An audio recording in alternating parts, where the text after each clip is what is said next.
पड़ोसी मुल्क श्रीलंका के हालात बदतर होते दिखाई दे रहे हैं। एक बार फिर हजारों लोग राजधानी कोलंबो की सड़कों पर उतर आए। प्रदर्शनकारी राष्ट्रपति भवन में घुस गए और उस पर कब्जा कर लिया। इसके बाद श्रीलंका के राष्ट्रपति गोटाबाया राजपक्षे को भागना पड़ा। इससे पहले मई महीने में भी तत्कालीन प्रधानमंत्री महिंदा राजपक्षे को भी उस वक्त पूरे परिवार के साथ भागना पड़ गया था, जब प्रदर्शनकारियों ने राजपक्षे के सरकारी आवास को घेर लिया था। ऐसे में ये जानना जरूरी है कि नए राष्ट्रपति गोटाबाया राजपक्षे हैं कौन और आखिर राजपक्षे परिवार से क्यों नाराज है श्रीलंका की जनता। श्रीलंका के राष्ट्रपति गोटाबाया राजपक्षे पूर्व प्रधानमंत्री महिंदा राजपक्षे के छोटे भाई हैं। गोटाबाया का जन्म श्रीलंका के एक प्रतिष्ठित सियासी परिवार में 20 जून 1949 को हुआ था। कोलंबो में अपनी स्कूली पढ़ाई पूरी करने के बाद गोटाबाया साल 1971 में श्रीलंका की सेना में बतौर अधिकारी कैडेट के तौर पर शामिल हुए थे।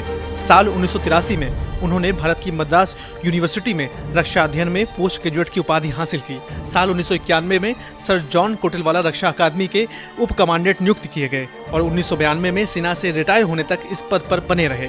इसके बाद गोटाबाया साल 2005 में अपने भाई महिंदा राजपक्षे के राष्ट्रपति चुनाव प्रचार में मदद करने के लिए अपने देश लौटे और श्रीलंका की दोहरी नागरिकता हासिल की। बड़े भाई महिंदा राजपक्षे के राष्ट्रपति रहने के दौरान गोटाबाया साल 2005 से 2014 तक रक्षा सचिव रहे। गोटाबाया श्रीलंका में 26 साल तक चले गृह युद्ध के दौरान एक कामयाब सैन्य अधिकारी के रूप में काम कर चुके हैं। देश में तमिल अलगाववादी युद्ध को खत्म करने में भी इनकी खास भूमिका रही।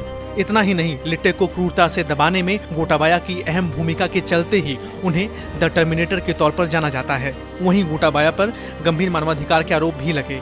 तमिल मूल के वे परिवार जिनके अपने गृह युद्ध के दौरान या तो मारे गए या फिर लापता हो गए, वे गोटाबाया पर युद्ध अपराध का आरोप तक लगाते हैं।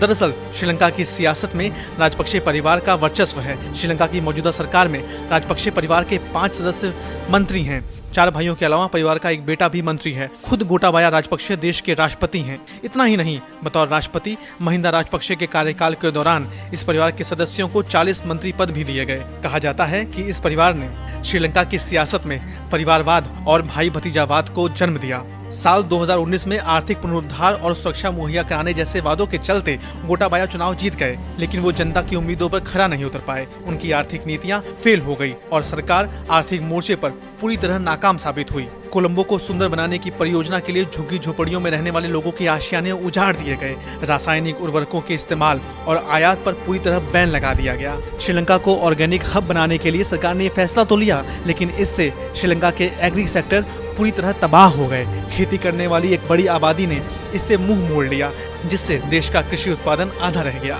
देश में चीनी और चावल की भारी किल्लत है। कोविड के चलते टूरिज्म सेक्टर पर पड़ी मार, डॉलर के भंडार में कमी से आर्थिक संकट और गहरा गया। इसका नतीजा ये हुआ कि ईंधन, एलपीजी, बिजली और जरूरी भोजन की भारी किल्लत हो गई।